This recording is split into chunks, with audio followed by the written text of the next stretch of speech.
Hello students, welcome to Avani classes. आज की इस वीडियो में हम डिस्कस करेंगे factors affecting price elasticity, income elasticity and cross elasticity of demand.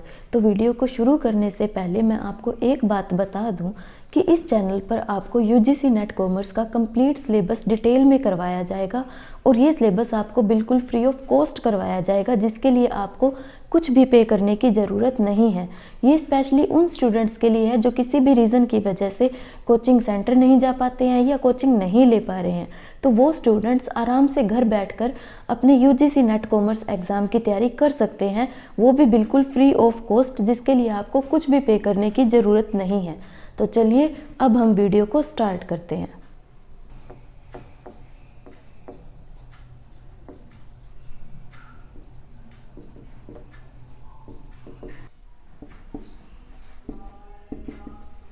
हाँ जी, तो देखिए अब हम डिस्कस करते हैं factors affecting price elasticity of demand, कि हमारी प्राइस इलास्टिसिटी को कौन कौन से फैक्टर इफेक्ट डालते हैं। इसमें सबसे पहले हम देखते हैं नेचर ऑफ गुड्स, गुड्स की प्रकृति, कितनी तरह की गुड्स होती हैं। तो हम मेनली गुड्स को 3 कैटेगरीज में डिवाइड करते हैं, जो कि होती हैं, सबसे पहले आता है इसके अंदर necessaries, then luxury and next comfort. देखिए नेसेसरीज कौन सी गुड्स होती हैं जो हमारे लिए ज़रूरी हैं, जिनके बिना हम नहीं रह सकते, जैसे कि खाना हो गया, ठीक है, वो हमारे लिए ज़रूरी है, उसका प्राइस कम हो ज़्यादा हो हमारे उसका कोई लेना देना नहीं है। उसकी इलास्टिसिटी क्या है, इन इलास्टिक है या फिर लेस देन 1 है, मतलब कि जितना प्राइस में चेंज होगा उससे कम चेंज किस में होगा, डिमांड में। एग्जाम्पल जैसे कि मान लीजिए प्राइस में 10% की इंक्रीमेंट होती है तो डिमांड में उससे कम चेंज होगा। डिमांड हो सकता है 5% चेंज हो सिर्फ, ठीक है, 5% कम हो। ये होता है लेस देन का मतलब जितना प्राइस में चेंज हो रहा है उससे कम चेंज किस में हो रहा है, हमारी डिमांड में। तो नेसेसरीज के लिए कहता है या तो वो इन इलास्टिक होगी, कोई फर्क नहीं पड़ता प्राइस कम हो या ज़्यादा हो, या फिर क्या होगा, लेस देन यूनिटी होगा, ठीक है। जैसे कि मान लीजिए खाना हो गया, अब अनाज गेहूं जो है उसके लिए अगर हम बात करें इंडिया लेवल पे, ठीक है, जहाँ पे जो गेहूं है वो बहुत ही इम्पोर्टेंट है लोगों के लिए, लोग रोटी खाए बिना नहीं रह सकते, ठीक है। खासकर हरियाणा पंजाब के जो लोग हैं उनको चाहे वो कुछ भी कर रहे हो, कोई जिम भी कर रहे हो, उसको भी 1 या 2 रोटी खाए बिना तो उसका पेट भरता ही नहीं है। ये क्या हुआ, ज़रूरी है, नेसेसरी है हमारे लोगों के लिए, ठीक है। तो वो हो गया नेसेसरी, कि इनकी डिमांड क्या होती है, इन इलास्टिक होती है, प्राइस के कम या ज़्यादा होने पे इनकी डिमांड में कोई फ़र्क नहीं पड़ता, ठीक है। नेक्स्ट है हमारे पास लग्जरी। लग्जरी आइटम्स वो होती हैं जिनकी क्या होगी, डिमांड इलास्टिक होगी। इलास्टिक का मतलब क्या होता है, प्राइस के कम या ज़्यादा होने पे डिमांड क्या हो जाएगी, चेंज हो जाएगी। जैसे कि मान लीजिए हम एग्जांपल लेते हैं एसी का, एयर कंडीशनर एसी का अगर हम एग्जांपल लेते हैं, ये कहता है इनकी डिमांड क्या होगी, या तो इलास्टिक होगी या फिर ग्रेटर देन यूनिटी होगी। ग्रेटर देन का मतलब क्या होता है, अभी हमने एग्जांपल लिया कि मान लीजिए प्राइस जो है वो 10% बढ़ गया, ठीक है, तो डिमांड क्या होगी, उससे ज़्यादा का चेंज होगा। जितना 10% हुआ है तो हो सकता है डिमांड क्या हो जाएगी, 20% डिक्रीज हो जाए। जितना प्राइस में चेंज होगा डिमांड में उससे ज़्यादा का चेंज हो रहा है, ठीक है। ये होता है ग्रेटर देन यूनिटी। एसी का क्या हो गया भी, जैसे कि मान लो जो इसकी डिमांड क्या होगी, इलास्टिक होगी, कि प्राइस के कम या ज़्यादा होने पे इनकी डिमांड क्या हो जाती है, चेंज हो जाती है, ठीक है। नेक्स्ट हमारे पास आता है कंफर्ट्स। कंफर्ट्स का मतलब होता है जो हम हमारे आराम लेने के लिए यूज़ करते हैं, जैसे कि फ़ैन हो गया, कूलर हो गया, ये छोटी मोटी चीज़ें जिनका प्राइस इतना कोई ज़्यादा बहुत ज़्यादा हाई भी नहीं है और बहुत ज़्यादा लो भी नहीं है, मिडिल क्लास व्यक्ति भी इसको क्या कर सकता है, अफोर्ड कर सकता है। ये हो गए कंफर्ट्स की चीज़ें। इनकी क्या होती है, यूनिट इलास्टिक होती है। यूनिट का मतलब क्या, जितना प्राइस में चेंज होगा उतना ही डिमांड में चेंज हो जाएगा। मान लीजिए प्राइस 10% का चेंज हो रहा है, डिमांड में भी 10% का ही चेंज होगा। ये होता है हमारे लिए कंफर्ट्स, जिनकी क्या होगी, डिमांड यूनिटी होती है, ठीक है।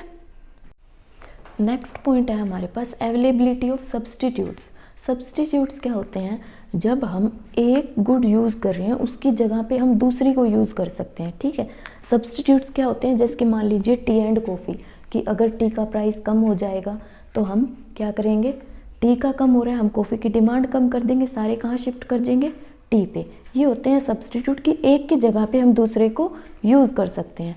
इसमें है अवेलेबिलिटी ऑफ सब्स्टिट्यूट्स कि अवेलेबल है या नहीं है। जैसे कि मान लीजिए इलेक्ट्रिसिटी का हम एग्जांपल लेते हैं, ठीक है। इलेक्ट्रिसिटी का हमारे पास अभी तक कोई सब्स्टिट्यूट है नहीं, ठीक है। तो ये क्या हुआ, इसका कोई सब्स्टिट्यूट नहीं है हमारे पास। जब सब्स्टिट्यूट है ही नहीं तो इसकी डिमांड क्या होगी, इन इलास्टिक। चाहे इसका प्राइस कम हो या ज़्यादा हो, हमारी डिमांड पे कोई इफेक्ट नहीं पड़ेगा, ठीक है। क्योंकि अगर चाहे इसका प्राइस ज़्यादा भी हो जाएगा तब भी इलेक्ट्रिसिटी हम जहाँ यूज़ कर रहे हैं वहाँ तो करनी ही करनी पड़ेगी ना, इसके बिना तो हम नहीं रह सकते। ये होता है अवेलेबिलिटी ऑफ सब्स्टिट्यूट। जिसका कोई सब्स्टिट्यूट अवेलेबल नहीं है हमारे पास, उनकी डिमांड क्या होती है, इन इलास्टिक होती है। लेकिन अगर किसी चीज़ का सब्स्टिट्यूट अवेलेबल है तो उसकी डिमांड इलास्टिक होगी, क्योंकि उसकी चेंज हो सकती है। जैसे कि अभी मैंने बताया टी एंड कॉफ़ी, टी का सब्स्टिट्यूट है ना कॉफ़ी, ये दोनों एक दूसरे के सब्स्टिट्यूट्स हैं। अगर एक का प्राइस बढ़ जाएगा तो क्या हो जाएगी, उसकी डिमांड कम हो जाएगी, दूसरे की डिमांड क्या हो जाएगी, बढ़ जाएगी। ये क्या हुआ, अवेलेबिलिटी। जिसके अवेलेबल नहीं है, कोई सब्स्टिट्यूट नहीं है, उसकी डिमांड क्या होती है, इन इलास्टिक। और जिसके बहुत से सब्स्टिट्यूट्स अवेलेबल हैं उनकी क्या होती है, इलास्टिक, ठीक है। नेक्स्ट है हमारे पास गुड्स विद डिफरेंट यूज़। अगर किसी चीज़ को हम सिर्फ एक सिंगल यूज़ के लिए ही प्रयोग में ला सकते हैं, ठीक है, तो उनकी डिमांड क्या होगी, इन इलास्टिक होगी, क्योंकि हम उसको सिर्फ एक ही बार यूज़ कर सकते हैं। लेकिन वहीं अगर किसी चीज़ को हम बहुत से जगह यूज़ कर सकते हैं, उनकी डिमांड क्या होगी, इलास्टिक। क्योंकि जैसे कि मान लीजिए मिल्क है, मिल्क को हम बहुत सी जगह पे यूज़ कर सकते हैं। अगर मिल्क का जो प्राइस है वो बढ़ जाएगा, ठीक है, बढ़ जाएगा तो इसके यूजेस को हम कम कर देंगे ना। जहाँ पे हम उसको अलग अलग यूज़ कर रहे थे, भी पनीर भी बन रहा था, दही भी बन रहा था, पी भी रहे थे, ठीक है, जहाँ अलग अलग यूज़ कर रहे थे उसके यूजेस कम कर देंगे। ये क्या हुआ, जहाँ पे अलग किसी चीज़ को डिफरेंट यूजेस अवेलेबल होते हैं तो उसके अगर प्राइस में चेंज होता है तो हमारी डिमांड भी क्या हो जाएगी, चेंज हो जाएगी। लेकिन अगर किसी का कोई डिफरेंट यूज़ नहीं है, वो सिंगल यूज़ के लिए ही हम ले रहे हैं, तो उसका क्या होगा, उसकी डिमांड क्या होगी, इन इलास्टिक होगी। उसका प्राइस चाहे कम हो या ज़्यादा हो, हमें उसको यूज़ करना ही पड़ता है, ठीक है। नेक्स्ट है हमारे पास पोस्टपोनमेंट ऑफ यूज़, जिसको हम पोस्टपोन कर सकते हैं। जैसे कि मान लीजिए हमें घर बनाना है, ठीक है, हमने प्लॉट ले रखा है, हमें घर बनाना है। अगर मान लीजिए जो घर बनाने में जो हमारे मटेरियल लगते हैं, जैसे कि ईंट होगी, सीमेंट, ये सारी चीज़ें, अगर इनका प्राइस बढ़ा हुआ है फ़िलहाल, ठीक है, तो हम क्या करेंगे, अभी नहीं बनाएंगे उस घर को, हम बाद में बना लेंगे। तो ये क्या हुआ, पोस्टपोन। जिसको हम पोस्टपोन कर सकते हैं उसकी डिमांड क्या हुई, इलास्टिक, क्योंकि उसके डिमांड में क्या हो गया, चेंज हो गया प्राइस के कम या ज़्यादा होने से। लेकिन जिसको हम पोस्टपोन नहीं कर सकते हैं वो चीज़ हमें अभी लेनी है। जैसे कि मान लीजिए एग्ज़ाम की अगर हम बात करें, ठीक है, अब हमें पता है कि 2022 में जो है हमारा पेपर आएगा कॉमर्स का, ठीक है, नेट के एग्ज़ाम की हमें अभी तैयारी करनी है। हम उसको पोस्टपोन तो नहीं कर सकते क्योंकि हमें पता है अब पेपर आएगा, हमें उसकी तैयारी करनी है, हमें वो टेस्ट क्लियर करना है, ठीक है। जिसको हम पोस्टपोन नहीं कर सकते हैं उसकी क्या होगी, डिमांड इन इलास्टिक होगी। तो उसके लिए चाहे हमें स्टडी मटेरियल कम पैसों में मिले चाहे ज़्यादा में मिले, हमें वो लेना पड़ेगा, ठीक है। तो वो क्या हुआ, पोस्टपोन। जिसको हम पोस्टपोन नहीं कर सकते हैं उसकी डिमांड क्या होती है, इन इलास्टिक। लेकिन जिसको हम पोस्टपोन कर सकते हैं, हम उसको चेंज कर सकते हैं, तो वो क्या होगी, इलास्टिक। नेक्स्ट आता है इनकम ऑफ कंज्यूमर। इनकम की अगर हम बात करें तो इसमें होता है या तो वेरी पुअर, बिल्कुल ही गरीब लोग होंगे जो बिलो द पॉवर्टी लाइन होते हैं, ठीक है, या फिर वेरी रिच, जो बिल्कुल ही अमीर होंगे जिनको कोई फ़र्क ही नहीं पड़ता पैसे कहाँ जा रहे हैं। एक होते हैं मिडल इनकम, ठीक है। तो जो वेरी पुअर हैं और वेरी रिच हैं, इनके लिए तो प्राइस चाहे कहीं भी जाए इन्हें कोई फ़र्क नहीं पड़ता, ठीक है। जो बिल्कुल गरीब है उसके लिए चाहे गाड़ी, जो बिलो द पॉवर्टी लाइन है, जो सिर्फ अपना इतना ही कर सकता है, भी वो अपना खाना खरीद के खा सकता है, ठीक है, उसके लिए चाहे मान लीजिए हम एग्जांपल लेते हैं, कोई कार है, किसी कार का प्राइस चाहे कितना भी जाए आगे उसको कोई फ़र्क नहीं पड़ता, उसके लिए उसकी डिमांड क्या है, इन इलास्टिक, क्योंकि वो खरीद ही नहीं सकता। फिर आता है वेरी रिच, जिसके पास बहुत पैसे हैं, उसके लिए प्राइस चाहे कहीं भी जाए वो तो उस प्राइस पे भी खरीद लेगा, तो उसके लिए भी क्या है, इन इलास्टिक है। लेकिन जो मिडिल इनकम के होते हैं उनके लिए हर चीज़ का प्राइस क्या होता है, इलास्टिक होता है, इनकी डिमांड क्या होती है, इलास्टिक। क्यों? क्योंकि जैसे ही प्राइस के कम या ज़्यादा होंगे तो ये अपनी डिमांड को क्या कर देते हैं, कम या ज़्यादा, एज पर अपनी इनकम के अकॉर्डिंग। ठीक है, तो ये होता है income of consumer. Very poor हो या वेरी रिच हो, इनके लिए कोई फ़र्क नहीं पड़ता, इनकी डिमांड क्या होती है, इन इलास्टिक होती है। लेकिन जो मिडिल इनकम होते हैं वो अपनी इनकम के अकॉर्डिंग क्या करते हैं, अपनी डिमांड को चेंज करते हैं। ठीक है, जब इनके पास ज़्यादा पैसे हैं तो ये किसी चीज़ की डिमांड को बढ़ा सकते हैं, ज़्यादा खरीद लेंगे। जब इनकी इनकम कम है तो ये उस चीज़ का कम यूज़ कर सकते हैं। फिर आता है हैबिट ऑफ कंज्यूमर। हैबिट का मतलब होता है आदत होना। ठीक है, अब हम आदत एग्जाम्पल लेते हैं, जैसे कि मान लीजिए जो लोग स्मोकिंग करते हैं, जिनके लिए सिगरेट एक हैबिट बन चुकी है। ठीक है, उसके लिए वो सिगरेट का प्राइस चाहे कितना भी हो, उसे वो खरीदनी ही खरीदनी है। ठीक है, तो वो क्या हुआ, इन इलास्टिक, क्योंकि वो हैबिचुअल है उस चीज़ का। तो ये क्या होता है, जिनकी हैबिट होती है, जिनको हैबिचुअल हैं जो लोग किसी चीज़ के, उनको वो चीज़ खरीदनी ही खरीदनी है, चाहे कितने भी प्राइस पे मिले, वो हो गया। उनके लिए डिमांड क्या होगी, इन इलास्टिक, के कोई फ़र्क नहीं पड़ता चाहे प्राइस कैसा भी हो। दूसरा, जिनकी कोई हैबिट नहीं है, ठीक है, वो कभी कभी ले रहे हैं उस चीज़ को, उनके लिए प्राइस क्या करता है, मैटर करता है, उनकी डिमांड क्या होगी, इलास्टिक है। ठीक है, नेक्स्ट आता है हमारे पास proportion of income spent on a commodity, कि कितना प्रपोर्शन हम हमारी इनकम का किसी चीज़ पे खर्च कर रहे हैं। जैसे कि मान लीजिए इसमें हम एग्जांपल लेते हैं, जैसे कि मान लीजिए मैच बॉक्स हो गया, माचिस की डिब्बी होगी, या फिर न्यूज़पेपर हो गया। ठीक है, इन चीज़ों पे जो है हमारा जो प्राइस है वो क्या होता है, हमारी इनकम का बहुत थोड़ा सा पोर्शन इसके ऊपर लगता है। ठीक है, अगर हम मंथली भी देखें तो न्यूज़पेपर कितने में हमारा मंथली का खर्चा होता है 150 या 170 रुपीज़। ठीक है, तो हमारी पूरी इनकम का बहुत स्मॉल सा पार्ट है जो हम इन चीज़ों पे लगा रहे हैं। अगर ये 170 की बजाय कल को 180 भी हो जाएगा तो हमें कोई ज़्यादा फर्क नहीं पड़ेगा। ठीक है, तो इनकी डिमांड क्या हुई, इन इलास्टिक, क्योंकि इनकी डिमांड में फ़र्क नहीं पड़ेगा वो। लेकिन वहीं अगर हम हमारा बहुत सा प्रपोर्शन किसी चीज़ पे खर्च कर रहे हैं, ठीक है, जैसे कि मान लीजिए इलेक्ट्रिसिटी बिल हो गया।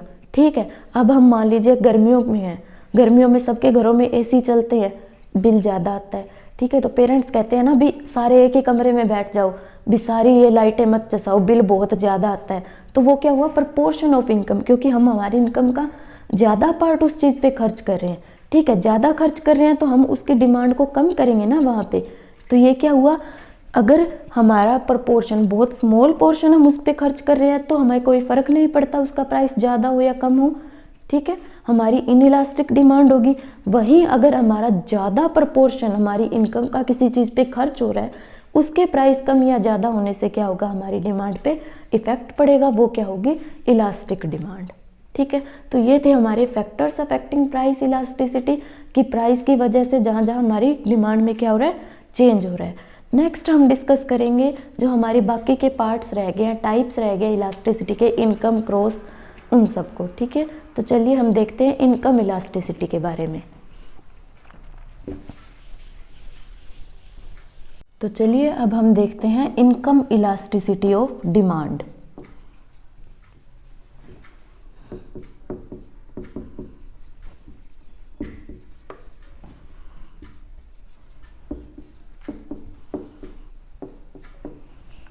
देखिए, इनकम इलास्टिसिटी ऑफ डिमांड क्या कहती है।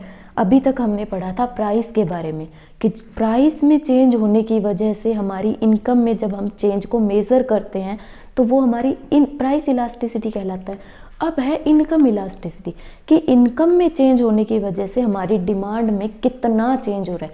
जहाँ वर्ड इलास्टिसिटी आ जाता है इसका मतलब है हम मेज़र कर रहे हैं उस चीज़ को, हम देख रहे हैं भी कितना चेंज हो रहा है। ठीक है, तो ये कहता है इनकम में चेंज होने की वजह से हमारी डिमांड में कितना चेंज होता है, उसको हम क्या कहते हैं, इनकम इलास्टिसिटी ऑफ डिमांड।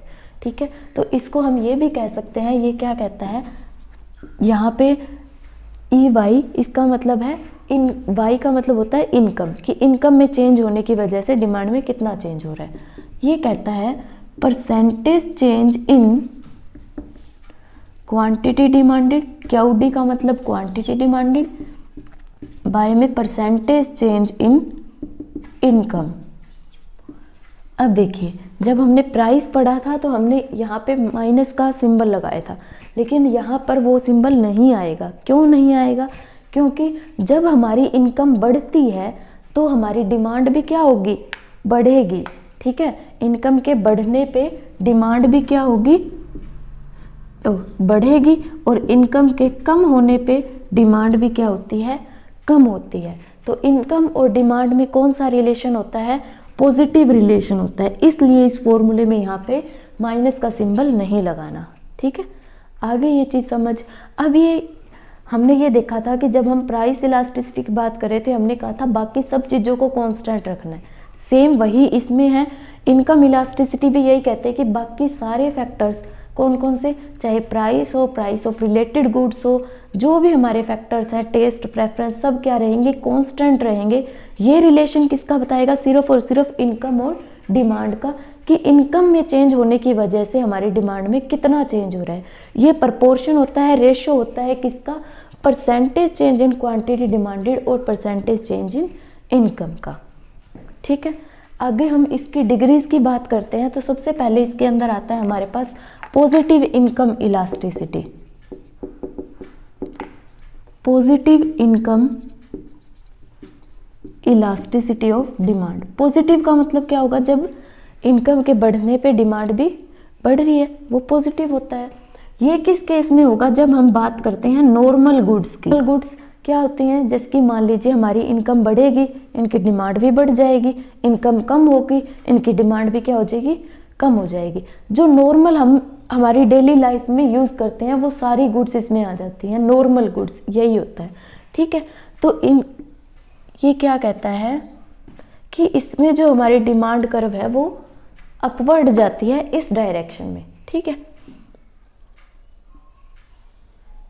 जैसे कि हमने पहले भी बताया था, हमारा एक्स एक्सिस पे क्या होता है? क्वांटिटी डिमांडेड, और वाई एक्सिस पे अब हम इनकम की बात कर रहे हैं तो यहाँ पे क्या होगा? इनकम। ठीक है, मान लीजिए पहले हमारी वाई इनकम थी तो हमारी क्यू डिमांड थी। ठीक है, अब हमारी इनकम बढ़ गई। इनकम के बढ़ने पे हमारी डिमांड भी क्या होगी?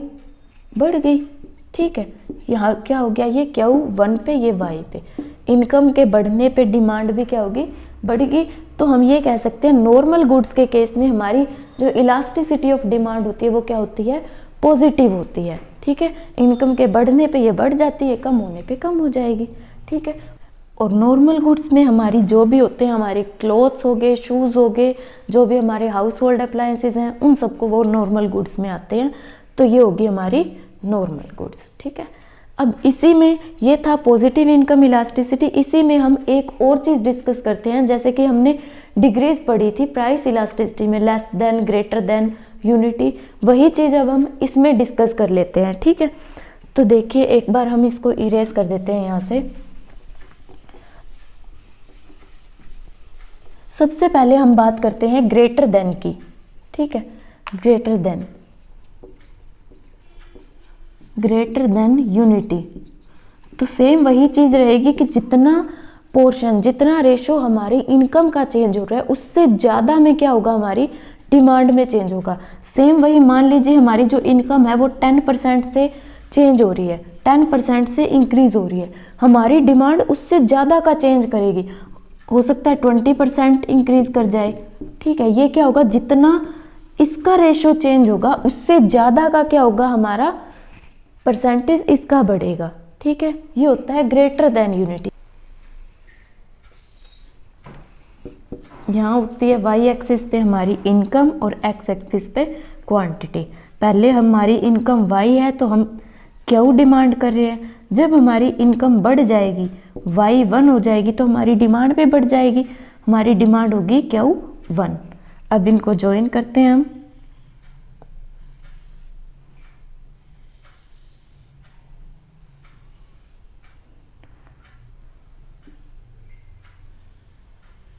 ये क्या होगी? हमारी डिमांड कर्व। ठीक है, तो ये क्या हुआ? जितना चेंज हमारी इनकम में हो रहा है उससे ज़्यादा का चेंज किस में हो रहा है? हमारी डिमांड में।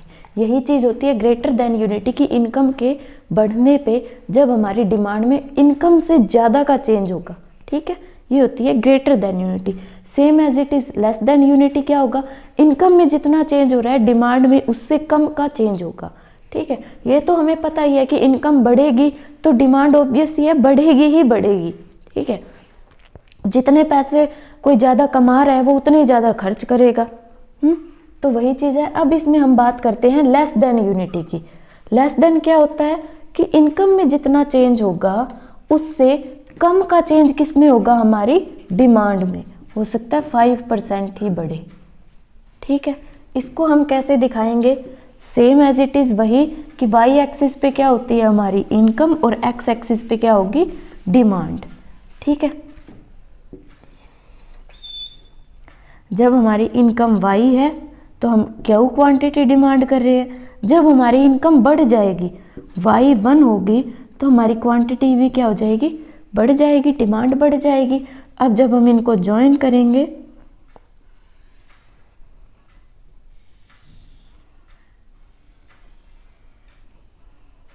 और जब हम इनके कॉर्नर्स को आपस में मिलाएंगे तो ये होगी हमारी less than unity income elasticity. ठीक है, क्योंकि हम इनकम की बात कर रहे हैं तो डिमांड में हमारा ज़्यादा चेंज है, लेकिन डिमांड में ज़्यादा चेंज से हमारी क्वांटिटी में क्या हो रहा है, कम परसेंटेज से चेंज हो रहा है। ठीक है, सेम एज इट इज़ किस में रहेगा हमारा, equal to unity unit elasticity. जैसे कि अब हमारा ये डायग्राम बना ही हुआ है, सेम ही चेंज है, जितना इनकम में चेंज है उतना ही चेंज किस में, हमारी क्वांटिटी में। सेम परसेंटेज से चेंज होता है तो वो क्या होता है, यूनिट इलास्टिसिटी। ठीक है, जिसको हम यूनिटरी इलास्टिसिटी डिमांड बोलते हैं। ठीक है, ये था हम किसकी बात कर रहे हैं, जब हम पॉजिटिव इनकम इलास्टिसिटी की बात कर रहे हैं कि इनकम के बढ़ने पे डिमांड भी क्या हो रही है, बढ़ रही है, तो वो हो गया पॉजिटिव। अब हम बात करते हैं नेगेटिव इनकम इलास्टिसिटी की। ठीक है, देखिए नेक्स्ट है हमारे पास नेगेटिव इनकम इलास्टिसिटी। नेगेटिव का मतलब क्या होता है, जहाँ पे क्या होगा, इनवर्स रिलेशन होगा किसके बीच में, इनकम और डिमांड के बीच में। ये क्या कहती है कि इनकम के बढ़ने पे आपकी डिमांड क्या हो रही है, कम हो रही है। नेगेटिव कब होगी, कुछ एक चीज़ों में। वैसे तो हमें पता ही है कि इनकम बढ़ेगी तो डिमांड तो बढ़नी है, लेकिन कुछ एक चीज़ें ऐसी होती हैं जहाँ पे इनकम के बढ़ने पे उनकी डिमांड कम हो जाती है। तो वो कौन सी होती हैं, जिसको हम बोलते हैं गिवन गुड्स। ठीक है, गिवन गुड्स के केस में क्या होगा, हमारी जो इनकम इलास्टिसिटी है वो नेगेटिव होती है, जिसको हम ये भी बोल सकते हैं ये एक टाइप की इन्फीरियर गुड्स होती हैं, घटिया क्वालिटी की वस्तुएं होती हैं। ठीक है, अब इसमें हम एक एग्जांपल लेके चलते हैं। जैसे कि मान लीजिए चावल की अगर हम बात करें, मान लो हम चावल की बात कर रहे हैं। ठीक है, चावल अगर हम बात करें तो बहुत सी वैरायटी के मिलते हैं हमारे इंडिया में। ठीक है, सबसे सस्ते भी मिलते हैं और सबसे महंगे भी मिलते हैं। मान लो जब हमारी इनकम कम थी तो हम लेके आ रहे थे 35 रुपीज़ पर केजी। ठीक है, हम ये चावल लेके आ रहे थे। जैसे ही हमारी इनकम बढ़ गई तो हम कौन से चावल खरीदेंगे, हम 100 रुपये किलो वाले खरीद लेंगे। ठीक है, तो ये क्या हुआ, हमारी इनकम के बढ़ने पे ये जो थे सस्ते वाले चावल, इनकी डिमांड क्या होगी, कम होगी ना। तो वही चीज़ इसमें बताना है कि इनकम के बढ़ने पे कुछ चीज़ें ऐसी होती हैं जिनकी डिमांड क्या हो जाती है, कम हो जाती है। उस केस में हम कहते हैं negative income elasticity. Same as it is, हमने राइस का एग्जांपल लिया, हम कपड़ों का एग्जांपल ले लेते हैं कि जब हमारी इनकम कम थी तो हम नॉर्मल शॉप से कपड़े खरीद रहे थे। ठीक है, अनब्रांडेड क्लोथ्स ले रहे थे। जैसे ही हमारी इनकम बढ़ जाएगी हम ब्रांडेड पे शिफ्ट हो जाएंगे। तो इनकम के बढ़ने पे उन नॉर्मल गुड्स, जो हमारे नॉर्मल क्लोथ्स थे, उनकी डिमांड क्या होगी, कम हो गई। ठीक है, उस टाइम पे क्या होता है, हमारा नेगेटिव इनकम इलास्टिसिटी होती है। ठीक है, नेक्स्ट हम बात करते हैं ज़ीरो इनकम इलास्टिसिटी की। ज़ीरो इनकम इलास्टिसिटी कब होगी, जब हमारी इनकम के कम या ज़्यादा होने से डिमांड पे कोई इफेक्ट नहीं पड़ता। ज़ीरो इनकम इलास्टिसिटी कि इनकम चाहे कम हो या ज़्यादा हो, इनकी डिमांड पे कोई इफेक्ट नहीं पड़ता। ये चीज़ें हमें लेनी ही लेनी है। किस केसेस में होगा, कौन सी चीज़ें होती हैं, जिसकी मान लीजिए फूड हो गया। ठीक है, खाना हो गया, खाना हर पर्सन लेगा। ठीक है, चाहे मान लीजिए कोई भिखारी भी है जो सड़क पे सोता है, उसको भी एक वक्त का खाना तो उसे भी चाहिए ना। वो भी कहीं से भी अरेंज करे अपना खाना तो वो लेगा, चाहे उसकी इनकम बिल्कुल ज़ीरो हो।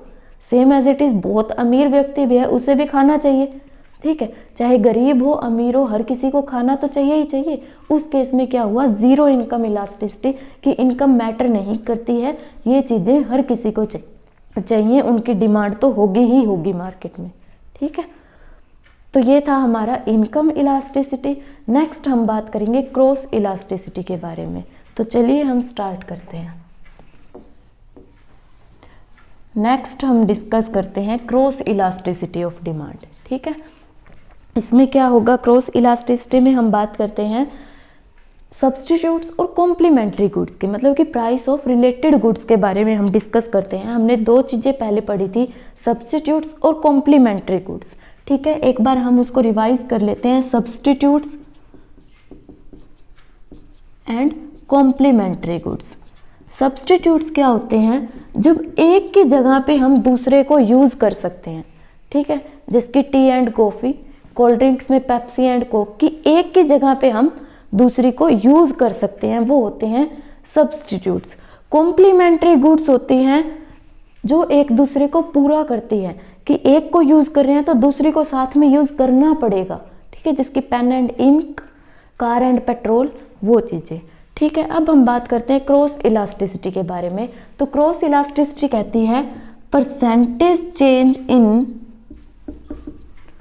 Quantity demanded of good X divided by में परसेंटेज चेंज इन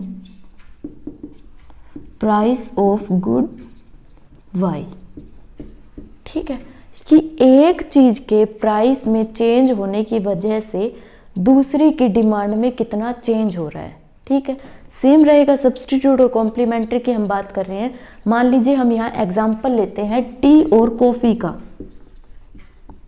ठीक है। मान लीजिए अगर हमारी टी का प्राइस क्या हो जाता है, बढ़ जाता है, प्राइस बढ़ गया टी का, ठीक है, उसकी वजह से डिमांड किसकी बढ़ जाएगी, कॉफ़ी की, क्योंकि टी जो चाय पीने वाले लोग हैं वो कहाँ शिफ्ट हो जाएंगे, कॉफ़ी पर, तो डिमांड किसकी बढ़ जाएगी, कॉफ़ी की, ठीक है, और टी की डिमांड क्या हो जाएगी, कम हो जाएगी। तो ये कहता है एक चीज़ का प्राइस बढ़ने से, एक चीज़ के प्राइस में चेंज होने की वजह से दूसरे की डिमांड में जो चेंज होता है उसको बोलते हैं क्रॉस इलास्टिसिटी, ठीक है। Same as it is substitute और कॉम्प्लीमेंट्री की हम बात कर रहे हैं, कि कॉम्प्लीमेंट्री में अगर हम एग्जांपल लें कि अगर मान लीजिए पेट्रोल के जो प्राइसेस हैं वो बहुत ज़्यादा बढ़ जाते हैं, ठीक है, तो कार की डिमांड क्या हो जाएगी, जो पेट्रोल की गाड़ियाँ हैं उनकी डिमांड कम हो जाएगी, ठीक है। सेम एज इट इज़ ये हमने सब्स्टिट्यूट का एग्जांपल लिया है कि अगर टी का प्राइस बढ़ जाएगा तो हम कहाँ शिफ्ट कर जाएंगे, कॉफ़ी पर। ये होता है क्रॉस इलास्टिसिटी डिमांड, कि एक के प्राइस में चेंज होने की वजह से दूसरे के डिमांड में जो चेंज हो रहा है, कितना चेंज हो रहा है, वो कौन बताता है हमें, cross elasticity of demand.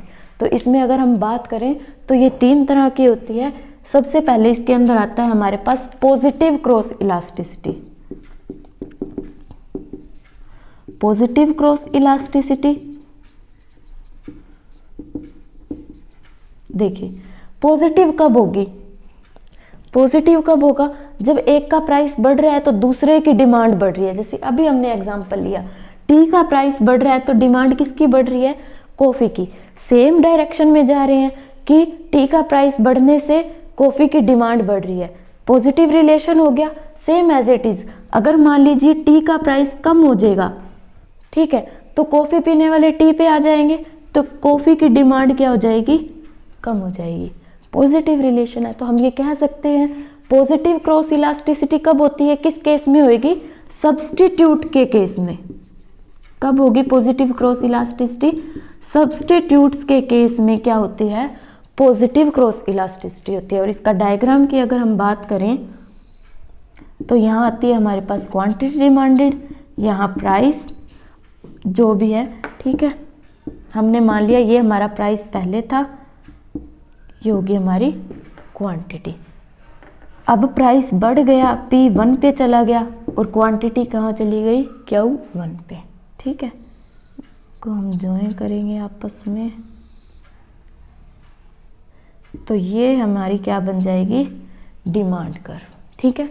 Positive upward direction में किस केस में पॉजिटिव होगा? सब्स्टिट्यूट्स के केस में, जब एक चीज़ की जगह पे हम दूसरे को यूज़ कर सकते हैं। ठीक है, एक का प्राइस बढ़ने पे दूसरे की डिमांड बढ़ जाएगी। ठीक, नेक्स्ट हम बात करते हैं नेगेटिव क्रॉस इलास्टिसिटी की। नेगेटिव कब होगा?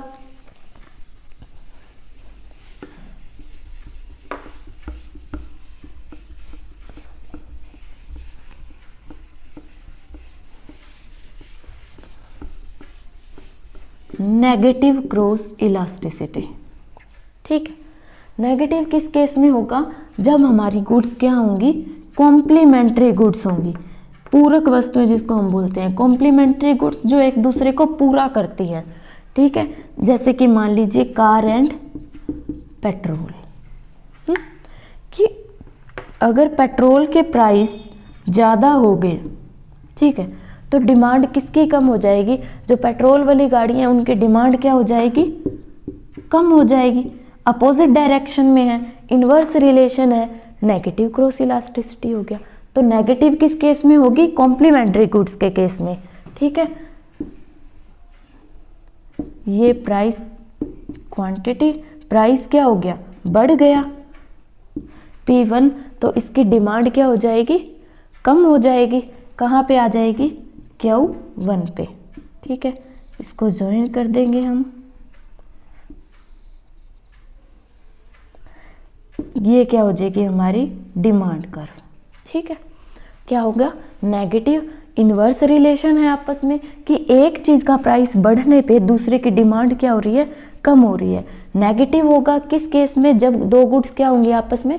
कॉम्प्लीमेंट्री गुड्स होती हैं। ठीक है, तो ये चीज़ हमें याद रखनी है कि पॉजिटिव क्रॉस इलास्टिसिटी कब होती है? जब गुड्स सब्स्टिट्यूट गुड्स होंगी। और नेगेटिव क्रॉस इलास्टिसिटी कब होगी? जब गुड्स कॉम्प्लीमेंट्री गुड्स होंगी। ठीक है, same as it is next आता है हमारे पास जीरो क्रॉस इलास्टिसिटी। जीरो का मतलब क्या है? जब दो गुड्स आपस में कोई रिलेशन ही नहीं है उनका। ठीक है, मान लीजिए हम बात कर रहे हैं कपड़ों की और अनाज की, वीट की, गेहूं की। ठीक है, कपड़े और गेहूं आपस में कोई रिलेशन नहीं है उनका, तो उनके बीच में क्या है? Zero cross elasticity. नेक्स्ट हमारा एक छोटा सा टॉपिक है जो कि है एडवर्टाइजिंग इलास्टिसिटी। एडवर्टाइजिंग क्या होती है? कि ऐड देना। ठीक है, जितना हम हमारे प्रोडक्ट को प्रमोट करेंगे उतनी ही डिमांड होगी, ये हमें पता है। ठीक है, अब इसमें ये कहता है कि जितनी अच्छी हमारी ऐड होगी, जितना ज़्यादा हमारी ऐड कस्टमर को इन्फ्लुएंस करेगी, उसे याद रहेगी, उतनी ही ज़्यादा हमारी डिमांड होगी। तो एडवर्टाइजिंग भी हमारी डिमांड को इफेक्ट डालती है। ठीक है, यही कह रहा है कि ऐड को कितना अच्छा बनाने से हमारी डिमांड में कितना चेंज होता है, वो किससे पता चलता है? Advertising elasticity of demand. अब देख लीजिए, जैसे कि हम एक एग्जांपल लेते हैं इसमें विक्स का। ठीक है, विक्स जो खांसी की हमारी एक टॉफी आती है, उसकी एक टैग लाइन है क्या? कि विक्स की गोली लो, खिच खिच दूर करो। ठीक है, हमें पता है विक्स की टॉफी से खांसी दूर होती है। इसकी टैग लाइन अब हर किसी को पता है, हर एक बच्चे को याद है।